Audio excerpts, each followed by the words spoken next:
Thank you so much for watching my videos and subscribing. Thank you to my new subscribers.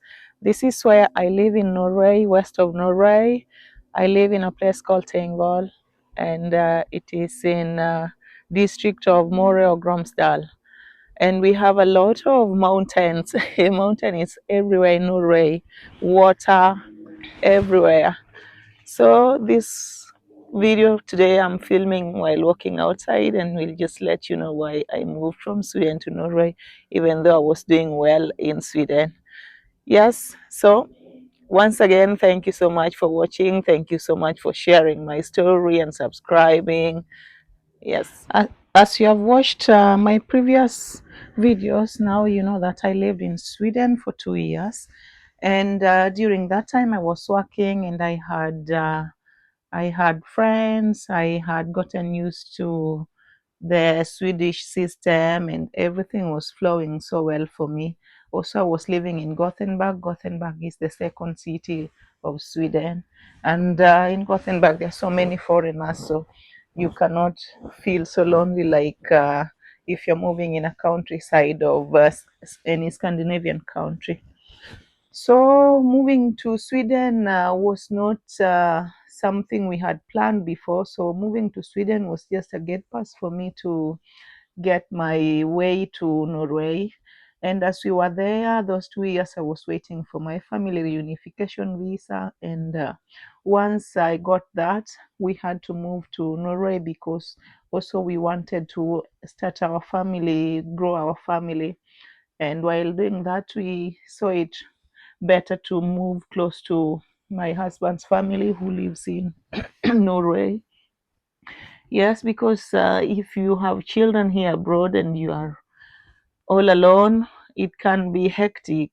Like I can say, my mother-in-law has played a big part in my family, in my children's life. My mother-in-law is a second mother to my children. Like I cannot say enough how I appreciate her. Without her, I really, really don't know how I could have survived with the children. There were two of them at 2 years and Noel 0 months. So she was always here at their house helping me with them. So moving to Norway after we moved in 2018, I got pregnant and had our first baby in December 2018. Then I started with the language, Norwegian language, because in Norway it's not easy to even get any job without learning the language, uh, which is different with Sweden. In Sweden, you can work. If you're speaking English, it's so easy to get job in big cities, and also there are so many people in Sweden compared to Norway. And there are many hotels, many industries, many supermarkets. There are jobs you can do, restaurants you can do with English. But Norway, they really, really want people to learn their language before they can do anything fast. Also, Norwegians, they speak English, but they get more uncomfortable speaking English in their country. That's how I can say it, because probably they want to speak English abroad but not at home, so it's easier to learn the language. Also, learning the Norwegian language will open the doors for you a lot. You will get to work, you will get to mingle with the locals, and they will be happy to assist you if you have any problem. So after starting the language school, then all of a sudden Corona came.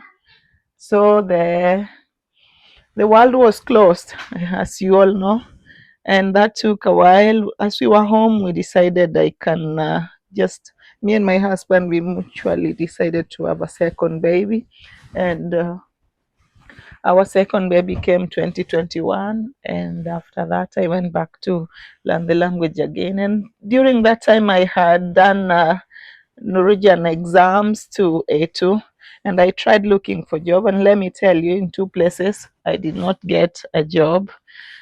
Yeah, so that is the main difference between Sweden and Norway. You see, in Sweden I could get a job without even learning the language, but in Norway I could not. They told me to learn it until B1. If I have passed B1, I can take my papers. And once I did that, I took my papers, and I got a job, and from there I also did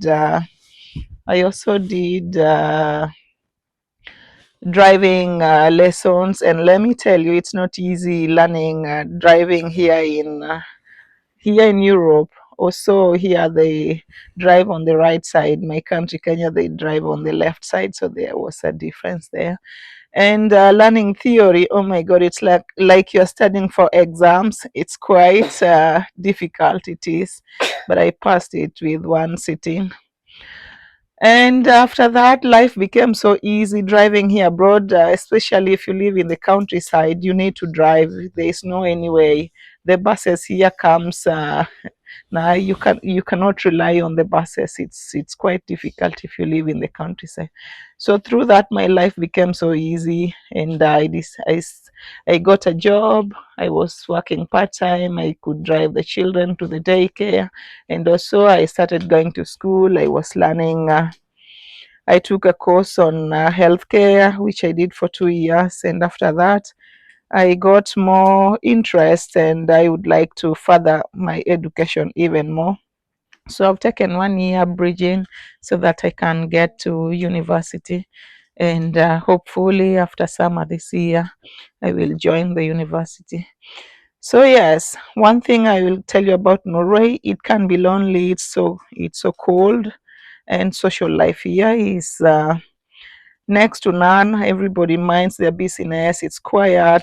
The population is low, and you just get used to your own life, and you just get used to loving your own company and maybe your children.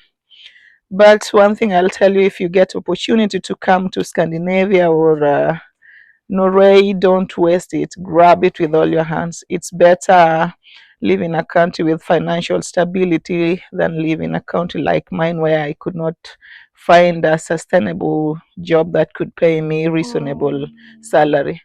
And also healthcare here is very good, and school for children. And let me tell you, countryside here where I live in is the best place to raise children. This one I will give it a thumb up. I am so happy to raise my children here. And if you get that opportunity, grab it with all your hands and come here.